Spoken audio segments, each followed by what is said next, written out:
Hello, everyone. Good afternoon, good morning, wherever you are in the world. Basically, we're from all different sides today. We have Vinnie, but let me do a small introduction on Vinnie. Today's guest, Vinnie, knows the drill. A massive amount of 20 years of experience, growing multiple successful businesses, and his most recent mission is helping e-commerce tech and digital business owners improve their financial fluency and operate their accounting back office as a profit center. We will talk more about a bit later about this. First off, Vinnie, welcome. Thank you so much for being on. Well, thanks for having me, guys. I'm excited. I loved our little pre-talk that some of us was just between the three of us, but I can tell we're going to be fast friends and look forward to being on your show and seeing what we can do to maybe help each of our communities with some new information or maybe some information they may know just packaged in some better language. And so thanks for having me. Yeah, more than welcome. Thank you so much for being on. A little bit more about you. Could you tell a little bit more about who you are, where you live, and how do you keep yourself busy during these weird times? Well, I think that some of that answer is going to come in who I am, right? So I'm first and foremost a husband. I have been married for 25 years to my lovely bride, Debbie. I make a bad joke. I had sex with her at least 4 times because we have 4 children that we've been able to birth. And so we have 4 teenagers living in our home. And so I'm the most busy being a husband and dad to that world. I am so thankful that I get to be as engaged as I'm capable of being in that environment. So when you say what keeps me busy, when you look at our enterprises and our people, we have almost 50 million of operating enterprise value going on among our 3 businesses.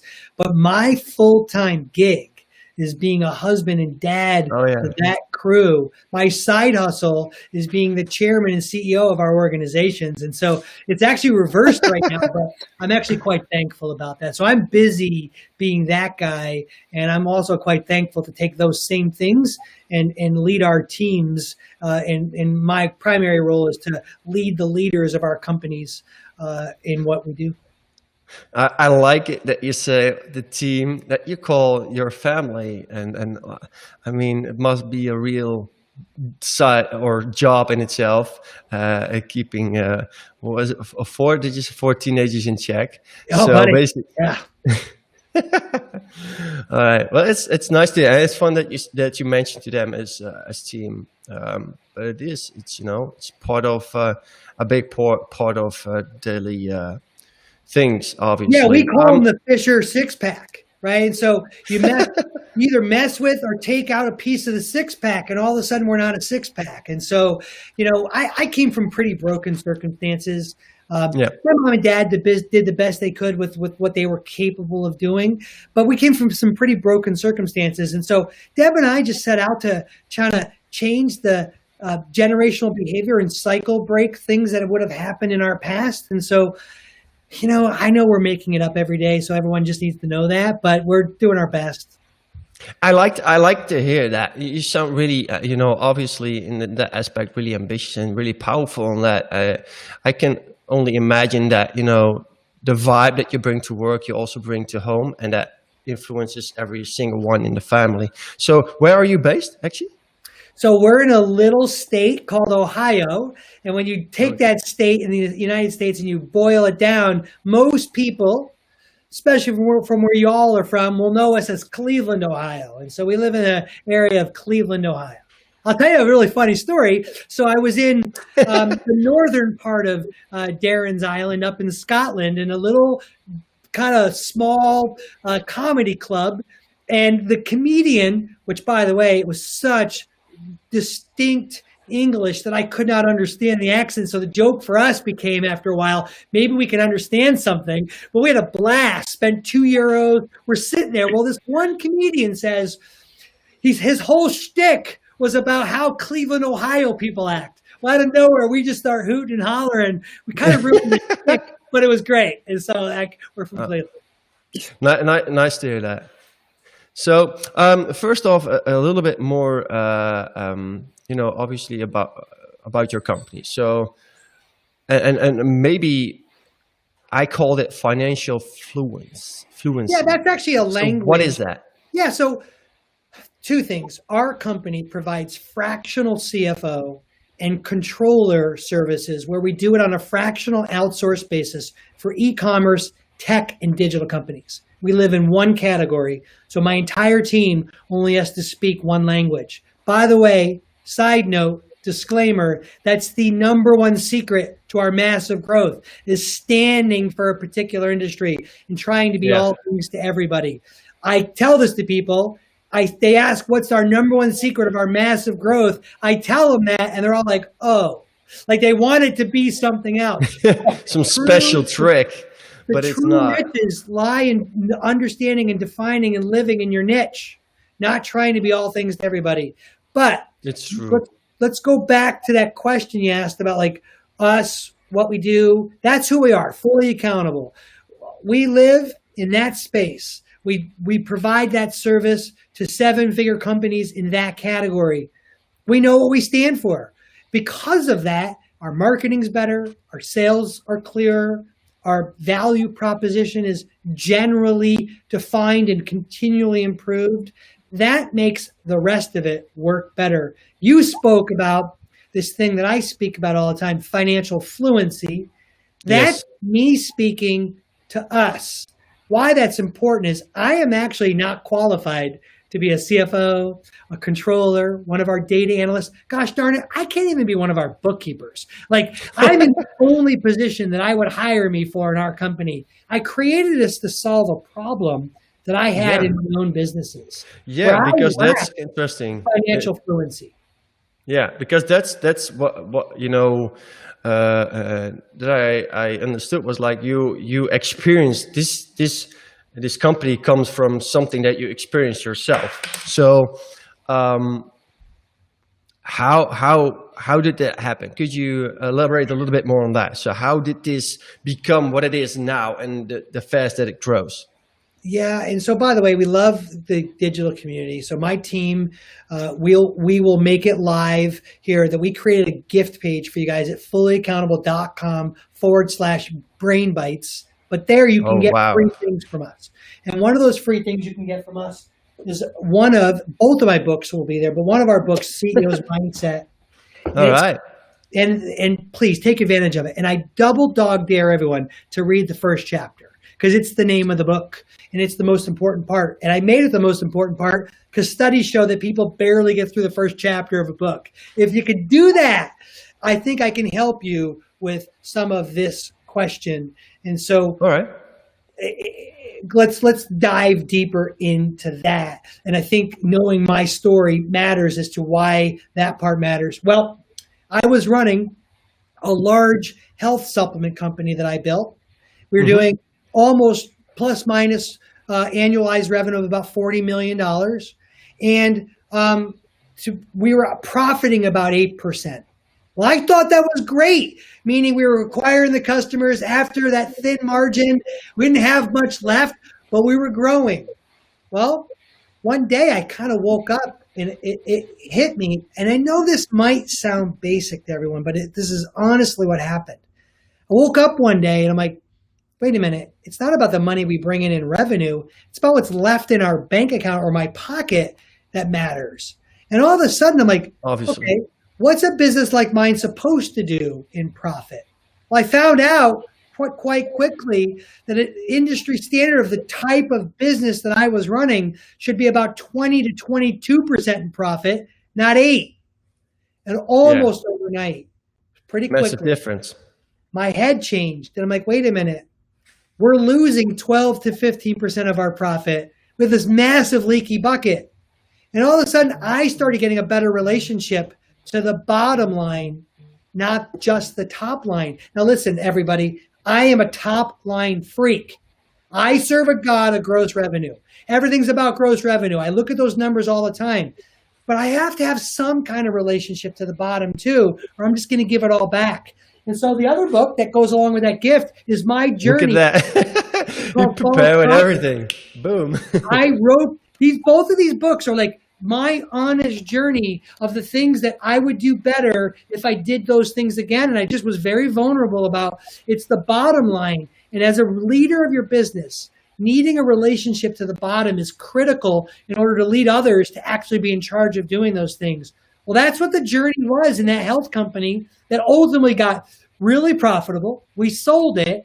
And on the other side of that, I'm like, I think we might have something here. And we started doing the work quietly. I bought a $1.99 domain name for Fully Accountable and started doing the work. And then about 6 months later, some of my friends were like, you might want to open that up to the world. And in February of 15, we opened up to the world. And here we are 6 years later looking like an overnight success. Yeah, wow. But it works. It all comes down to, seeing, experiencing, and then at the moment when you experience that, you find out, then it hits you like, wow, actually, it's this easy. So to dive a little bit more into those two books, obviously. So what was the correlation that you saw? What was the massive standout that you found out? Like, okay, well, that was the biggest issue, one of the biggest issues. So I'll tell you the biggest issue as I see it. First off, it's interesting to know a fact. 7% is the conclusion. The statement is how many businesses statistically have $1 million of annualized revenue. It's 6.94% of businesses. So we get this thing in our head, this 7-figure thing. Well, you're privileged to get there. You're already more ahead than 93% of companies trying to get there. Now, why is that interesting? Because the habits that I developed getting us into 7 figures, I've learned need to be different than the habits that take me from 7 into 8 figures. In this business process, this improvement to a business, the hustle that I could do by myself with a couple people to get us into 7 figures is not at all the things that I had to do to take a 7-figure maturing company and grow it into 8 figures. And I had to learn to battle the habit that got us there and the habit that was going to take us into other places. Yeah, right. So it's kind of like seeing the next step. So you can aim for the roof, but you might as well aim for the moon. And the habits that you create when you aim to the moon or far beyond that, basically. So is that what you're trying to say? That was kind of like one of the things that stood out instead of focusing? Well, I mean, if you want to focus on a certain amount of money, 7 figures, no, let's focus on 8 figures. And or is it in process breakdown? So one, two. I think as entrepreneurs, we're guilty of like saying things like, I'm going to 50x my business and I'm going to go from 5 to $50 million in a year. Like we talk like these big grand things. Well, what's funny, and I've had the privilege now to have 4 8-figure companies. So I've had lots of teammates. I've exited and successfully sold one. I've tragically broken another one and wrote a book about it. It's a journey. And one of the things that's interesting is this category of early stage. You can speak about large growth, large scale, because your first move is to have a converting offer that people will buy. So you try very aggressive things to get there. Well, the reality is once you have an established offer that's working, you're probably in that category where you're either advancing to or you meet the 7-figure marketplace where you're established. Well, at that point, all of my shoot from the dark, like wild, crazy things need to switch to people and process. And if I don't have good people growing outside of my shadow and building process and structure to that and improving as a leader of others, then I still have this kind of early stage mindset of the business. And ultimately, I'm just going to keep breaking that thing. That's what I'm talking about. So is it more in terms of like, okay, well, if I understand correctly, is it more in terms of automation, in terms of getting stuff automated, obviously finding the right people, getting the process and structure in place and having that automated, because that's the biggest downfall that you see in early stage businesses. that Um, that there's more no, to get there, or did I understood that wrong? no, hey, by Marcel, I love the idea of process improvement, some automation. There's areas where automation comes too early before you prove that that's what you should automate. But I want to be real clear to everyone watching and listening. I'm a people over process person. I believe if you have good people and you give and help develop and let them develop good process, you will make something great. I don't think the reverse is true. I don't think you can have good process and then add people. No. Now, I know process freaks are out of their mind right now going, what? I'm a people over process person. It's part of my personality. I've also realized that a growing organization to grow beyond my shadow needs people developing at the leadership level who are growing it even beyond some of my capabilities of growing it. Mm-hmm. Yeah. So, okay, I didn't mean entirely automation, but learning people, giving people the handles, because people are the foundation, are the company. Giving them the handles to get the process more clear, more structured, everything more solid. That's the. By the way, when you think about like our marketplace, the digital community, and you hear people use words like systems and process, we are all day long, like your agency and we make money efficiently off helping people be better at doing things efficiently. Like, I don't think you're wrong at the core of what you're saying. As a matter of fact, I 100% agree with it. But what I'm worried about is people are in business, skip the step of growing the organization and go for this automation play. Like somehow that's the secret part of actually growing the business. So back to that book that I'm giving away because I'm making a lot of money just giving them to people, but I want you to read it. I break a company down into 6 departments. Any type of boat or ship that has holes in it that isn't being built properly or maintained is going to sink. Well, that's what like growing a business is like. If you ignore areas or departments that need to grow and it's missing people, well, the boat's going to sink. And in there is process and some automation, people improvement. I just learned that I can't grow something beyond me once I get into 7-figure depth because it takes more than me to do it. True. And also, and just to go on that, people buy from people. So people, that's the core thing.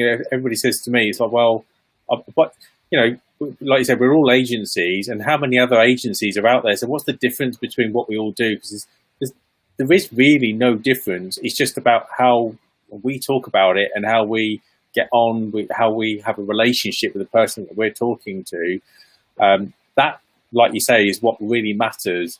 So for Vinnie, what would you say then is that when you're trying to grow your business and then you're trying to bring really good people into your business, when do you think is a really good opportunity, or when do you think is a great time to start letting go of the reins of the business and let somebody else start to manage areas? Yeah, so I actually go into this idea of roles and development and adding people quite extensively in my book. And I want to not make you read it by the answer here. And here's what I do. I believe I'm capable of serving in multiple roles in my company. I really do. All kidding aside, I'm a very quick start, risk taker, create the vision for this thing. I'm capable of serving in multiple roles. At some point, for an organization to have growth and beyond you just being a solopreneur, there's things that you're going to be unable to do for your business. And so the first things that I learned to do is to replace the highest important functions that grow our business, revenue enhancing positions, that I'm unable to do both. At some point, something's got to give. And so I then go find someone bright and competent to fill in affiliate sales. And if we were going to have a product, and I would always be when you're a revenue growth company, and if I'm the chief revenue officer, I'm always filling revenue positions. It's just the nature of where I would be. If I'm That an makes sense. engineer, I'm a little more process driven, I'm probably filling in my back office stuff first. But for me, I look at the tension points that are holding back growth and revenue, and I fill those positions. And I have to accept that the profit margin of that company is going to go down. A company is never going to be more profitable than when it's just you selling your thing. When you start adding people, you add complexities and you got to take some risk. But I look at it as roles. I don't just hire good people. There's got to be a clear role that I can take a good person and stick them in that the company needs, that it's the highest and best use at that moment. So I break it down to a triangle. I think about managers, I think about technicians, and I think about visionary strategy people. I am quite confident that I can serve well in strategy and vision. I'm also quite confident that I'm awful at management, that I don't want that. I'll do it, but I don't want to do it past a certain point. I get it to a point where I believe we're done and I don't want to touch it again. And I can do technical pieces if I absolutely have to, and I'm technical in certain areas, but where we need the expert technicians, we bring them on. So I think of those three pieces, and that's what would lead me to always making sure I have those three buckets filled. And as you expand, you just expand which bucket needs more attention. Do you need another technician? Do you need another manager? Or do you need someone in executive visionary leadership? Rarely does that third bucket get filled more. More managers and technicians tend to be filled along the way, in at least my organizations. But that's how I look at it, Darren. I think that obviously it makes sense to, by the way, first of all, for everyone listening, if you have any questions for Vinnie or either of us, definitely put them down in the chat and we can read them and we can answer those. Just wanted to give a little shout out to that. But basically, It's interesting to say, Vinnie, that you mentioned this triangle of people that are needed. And that makes sense, right? I mean, it doesn't make sense to have more managers than technicians or visionaries. It all needs to be perfectly balanced out in the end. And I mean, it's funny to talk about this right now because I'm in the process of expanding actually with my company, and it comes down to the same thing. And sometimes there are, certain roles to be filled that doesn't necessarily bring in any money. So it's kind of like everybody, you need to hire the persons. You shouldn't hire too fast. You should hire the people that you actually need to cover certain processes. And sometimes you need to let go of the handles. Like, Darren talked about, sometimes you need to let go and just trust the people on the other side. Otherwise there's no growth. And that margin,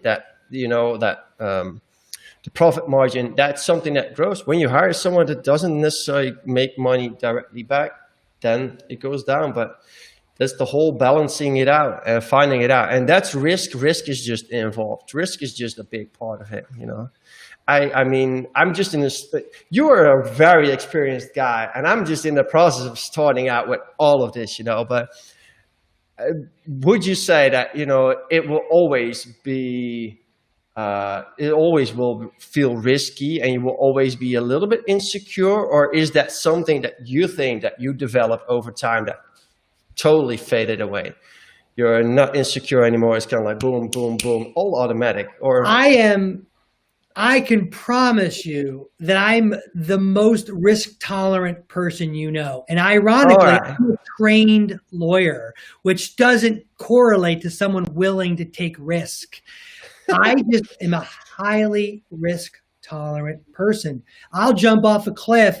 Halfway down, I might consider whether or not I packed a parachute. Now, getting all that aside, leading from the front, being in charge, having to have the burden of making decision, it doesn't get less lonely. I just have had enough at-bats where some wisdom kicks in. So what used to look like overreaction to things because I lacked some understanding where we were going was my response to two things I think leaders are always going to have to deal with. It's anxiety and boredom. And when there's a lot of anxiety, I might overcorrect because I'm not sure where we're going. Just like boredom, if the business is running well and I don't feel like I'm I'm bored, that doesn't mean I suddenly go create another company and overcorrect my behavior. Those are very dangerous feelings that I have not seen leave at any level of my success. So what I would say, it's the same. It's my ability to address both of those conditions that has improved, or some days improves, but other days maybe not. But leading from the front, buddy, I think by definition has it's a room for one. Yeah, I think. Sorry, go on, Marcel. No, I just wanted to end that off like, okay, it's just at the point you need. I like that you said anxiety and boredom. At the end, you just need to be rational. It's just in the end, it's being rational. That's one thing that I learned last few months ago. You need, it's not just you and your feelings.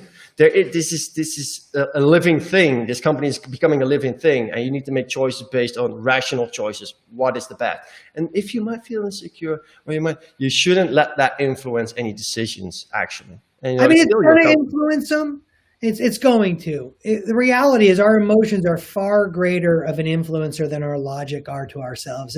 I realize that when I look, and I've written about them in my books, but if I'm honest with myself, my reaction to anxiety is far stronger with emotion than it ever has been with logic. I think what helps in organizational growth is to be surrounded with people who help push into that.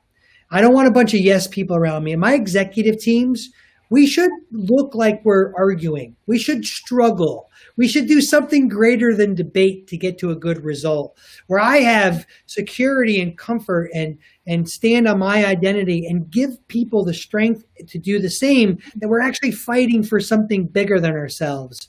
And so, you do make tough decisions. It's lots of times you're guessing with the best information you have in front of you. As a matter of fact, I adhere to a rule called the 70% rule. Well, if I've got 70% of the information, I make a decision. Time to go. We got to go. And I'm going to have to live with the fact, even though Debbie, my wife, hates this joke, I get the burden of being right more often. And I'm going to have to live with the burden when I'm not. It's true. I was going to say to you, I mean, you touched on the question I was going to ask.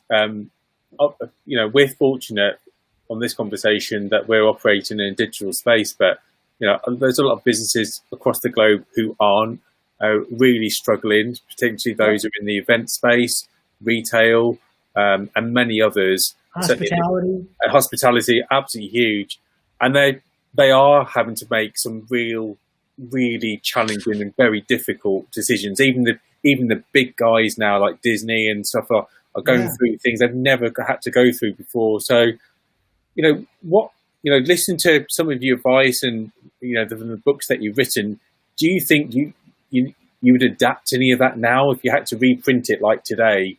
How would you change it, or would you change it to make it more relevant to some of the decisions these companies and these people are having to make? That's how do I put the gold star smiley face on a great question? The other day I was talking to Deb about what would I 2.0 CEO's mindset, what would I add now knowing what I know?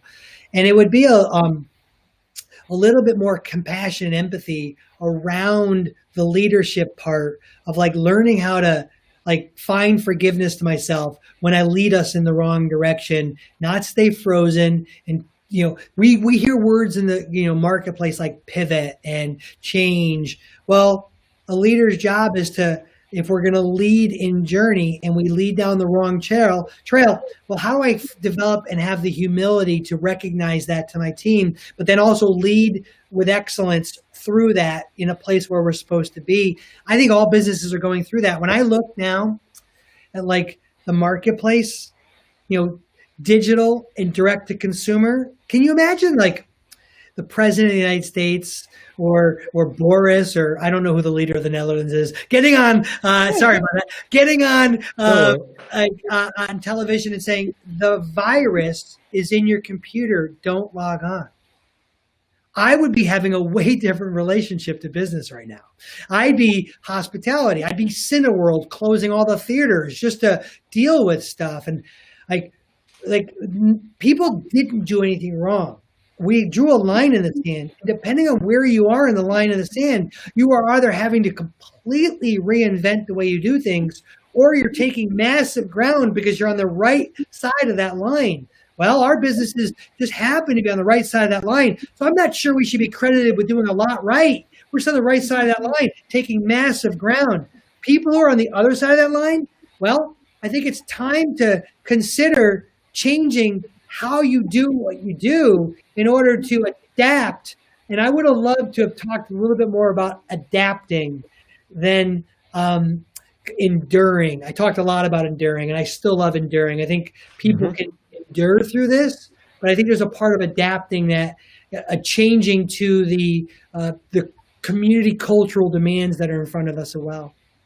And I think also, I had this talk yesterday with someone, and we kind of like came down to, it makes pretty much sense, just business advice, talk up.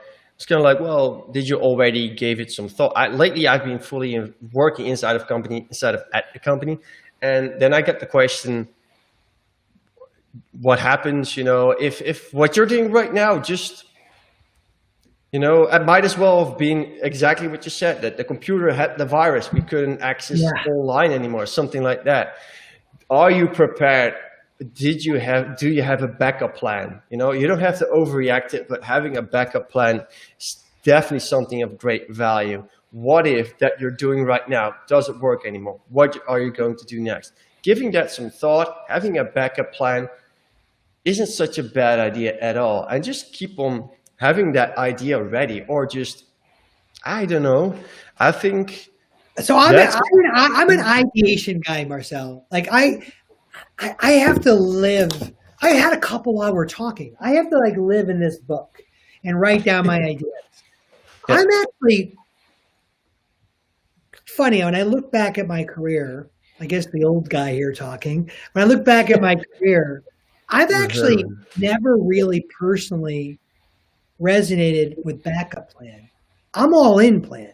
And what I've actually learned is, what can I do to diversify some of my risk in my all in? Because I'm always worried. I think of in the pastoral world, when a young person wants to be a pastor, the dad's like, what's your backup plan? Well, we never say to lawyers or engineers, what's your backup plan? You're going to go be a lawyer. If the market conditions are such, let's be honest, go back to November of 19, and let's speak to all of our friends. They would have bet on local retail before us in digital. They would have said, we're going to have a global blackout of the internet. Aren't you afraid of closing? You can't do business because of a global blackout. That would have what most common parlance would have said. We weren't expecting to shut down local. It's never something we've ever done. So why would we have a cadence for it? So why would we ask a movie theater owner to have a backup plan to it was at its number one peak in November of 19. Cineworld was crushing it in sales, and all of a sudden gone. What I say is, what did I do along the way to take some risk off the table and diversify as I've accumulated? That's a kind of, I'm either in I need to build up accumulation, or I'm preserving a little of my accumulation. And I'd be guilty of being all in, pot committed, and I was not pull some out. That's probably something to speak to. It's true. I'd like to have spoken about de-risk a little bit along the way, so that a global pandemic doesn't completely take somebody out. But reality is, most businesses are 2 or 3 weeks of expenses away from closing anyway. It's just the reality of the numbers. And so what were they going to do to backup plan? Backup plan, the backup plan? They don't even have a backup plan. So how do they have a backup plan? They barely have the plan they have, not let alone having a backup plan. Do you think we're in a Blockbuster Netflix moment for retail? So this is now going to be, this is just the end, and there's going to be a brand new chapter going to start, and we just don't quite know this yet. Funny thing is, we're probably more in a Netflix movie theater moment, because Blockbuster knew, they just thought and bet wrong that digital wasn't going to win. Yeah. They had a long, slow fade to their death. Right now, we're like, wait a minute, at home, Netflix, live streaming, in person. What's going to come out of this season of our life? What behavior has changed? And if you listen to most pundits, we were heading here. 2030, we were going to be in some version of this. We've accelerated the first 4 or 5 years of this behavior.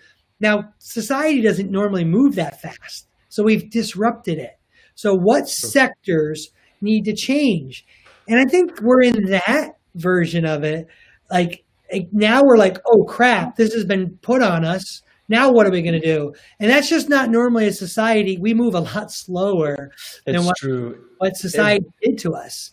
And so it's weird. We're living in 2023, 2024 behavioral things that should have been going on. It just got fast forwarded 3 and 4 years on us. So that causes a lot of breakage. And now we're going to have to work through the next couple of years of that breakage, probably figuring out the hybrid of streaming versus live and what new version that looks like.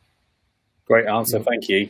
I like that. Yeah, definitely 100% true that we fast forwarded by a couple of years. That's one thing that's for sure. Yeah. And it's true. Just looking at people's behavior, it's a big strength if you can really catch people's behavior and where it's going. And now we, all of a sudden we fast forwarded.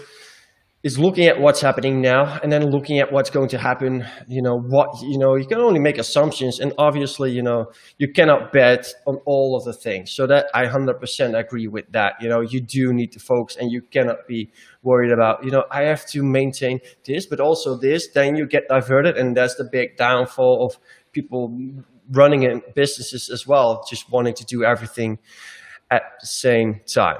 So talking about hybrid, obviously. Yeah. What do you feel about the current situation? People at home. Well, for us, there's a perfect example. We built a hybrid model right from the beginning. And we have people who work in our corporate office. There's 20-ish or so, almost 30. And then 2/3 of our organization work from home, and we call them homies. We've been doing that since the beginning, and it's kind of a cultural thing for us. So when we had to go home and close the office for a period of time, we didn't really miss a beat. But what's interesting is studying some behavioral stuff. And that's my job. Look a little bit ahead, understand what's going on. Here's some interesting things. Our number one objection let's just pick on Fully Accountable of the 3 companies that are under my portfolio. At Fully Accountable, our number one objection to outsource fractional was wanting that person in the office. Yeah. Well, is gone because we removed the category of office. So now it's who's the best expert able to do the job right for the right amount of money with the proper resources. Oh yeah, and that it's remote doesn't really matter anymore. And it doesn't matter where they sit. Habits, all habits. It feels good, but it doesn't really matter actually. I mean, what is that's going to be different? Yeah, you're talking face to face. Obviously, it's a little bit different, but in the end, it's getting the message across. It's just a personal preference, but is it also, does it really matter for the good of the company? I don't know. It's, and then it's a gray area. I don't want to say that it doesn't matter, but, Well, business continued. So it's not necessarily about the emotional fact of whether it matters or not. If we try to do our best to not live in all of our emotion and just look at it, business continued on. It just used other mediums to do it. Now, listen, would I love it if we're sitting in Darren's cool little office there doing this, where the 3 of us have mics in front of us and we're feeding off each other's energy? Really hard to feed off energy off video, right? And so when I speak to a large crowd, that energy that they have, I usually grab some of it. If they don't have any, I create some and rise them up to it. Super hard to do in video, right? There are going to be some societal consequences to a digital version of our relationship, which is why there's going to be some pushback in human behavior to have some version of both. It's not going to be forever this way. We're already 6 months in watching people rage against this like crazy. Our own people wanted to be together. The young ones, because of networking, missing out on relationship. Now, some of them needed to get away from their kids, but I'm saying that with honesty. Like, they needed a separation from their personal and their business life. We're missing interaction with people, but business still continues regardless of that part of the equation. So we're going to figure out a combination as a society of both. Yeah, I think so. And I think it's more in terms of like, you know, that feeling part, that emotional part. That's a good portion of, you know, the daily life as well and how you perform and stuff like that. But, you know, it's just two different sides. If Debbie, my wife, was completely robotic and be like, you know, do, I don't know how joyful our marriage would be. I need a little bit of like play off, and that's part of the emotional side of it. Yeah, it's true. It's the connection that you feel, and that's something you just cannot get over phone. It's that personal connection. That's the same thing with work. That's something you just cannot grasp over a video helps a little, right? We're able to draft off each other. If you were with me, I can look at Darren's face. You're like, he's crazy, or you can like, hey, like that helps. You know, one of the things we do with our company, because we have people all over. We have a stand-up every Monday at 4:00. And unless there's some reason you can't, I require everyone to turn their video on. So we can see each other. Yeah. I think that's a really big, that's a really interesting point that I've started to notice, that people started to switch their cams off. And I think just like, why? You're still like, you should be still part of that conversation. You switched on, you've turned up, you should be there. You wouldn't be in a real life meeting just like head down, like you're looking at your mobile and doing some other work. That's what I think. That's the idea that I get when I'm in a meeting with someone and that person doesn't turn his video on. I'm like, what? Is he even listening? Is he doing something else? Is he might as well doing something, you know? Yeah, and how dare us indict ourselves of the exact same behavior when we don't turn our video on? We're probably doing the same thing. We're multitasking, kind of listening. And so that's true. All right. So, I mean, we can continue talking on and on and on. And I think, you know, we are already quite similar time in. I would love to, Darren, if you have any questions, or maybe Vinnie has any questions, we might as well just continue this conversation another time. Yeah, I think we need to get Vinnie back next year. I think I've really enjoyed this conversation, but there's so much to talk about, and I think there'd be enough to talk about definitely next year from what we've learned, and from some of the conversation we're having outside of the podcast, sort of pre-broadcast as well. So we need to bring you back. As indeed we keep saying with all the guests, we do beforehand. What about the guests we haven't said that to? You know, I wonder about that guy, right? Yeah. Well, everybody else either. So, all right. Well, let's leave it for here for now, and then continue later on. Well, I want to thank you everybody for tuning in and listening, and I want to thank you, Vinnie, for being part of the conversation and being so energetic and telling your story and all the useful insights. I mean, I wrote some stuff down that I'm going like, well, that's something to keep in mind, right? Could you tell people where they can find you online? A little bit more on your website, your socials. Yeah. So you can find. We will put those in the description as well. Our primary company, Fully Accountable, at fullyaccountable.com. We're very accessible. We only work with e-commerce, digital, and tech companies that do $1 million or plus in annualized revenue. That's who we work with. But we actually care about Vinnie, I'm going. Okay. We care about the business community. So we also created We Care at fullyaccountable.com to help people. Got a question or comment or want something, reach out. We also do things like create fullyaccountable.com/brain bites, where not only you can learn some stuff, see how we're building business, go get the stuff we're giving away for free. We're very active in our community, wanting to help. We're on mission to help 10,000 companies double their profit margin. So we're very accessible. Vinnie in every scenario, Vinnie Fisher on social media stuff. our media team is very active across those areas. And so I just encourage you to reach out, grab the part you need or want, and we're here to help. And we love people across the pond. We do business globally as well. And I always joke that I probably connect more with people on the island than I do back here on the mainland. And so, hey, you used to be in charge before you lost. We used to be the same team. And so, Oh my God. so it's all good. Good. All right. So Thank you very much. yeah, for everybody listening, we will put all the description, all the URLs in the description. If you want to subscribe to our channel, definitely do so. We don't only video broadcast, but we're also active on the audio platforms such as Spotify, Apple Podcasts, and any other big podcast platform, basically. Don't forget to tell your friends. Vinnie, thank you so much again. Darren, thank you so much again. And we'll talk next time. Thanks very much. Cheers. Take care. Bye.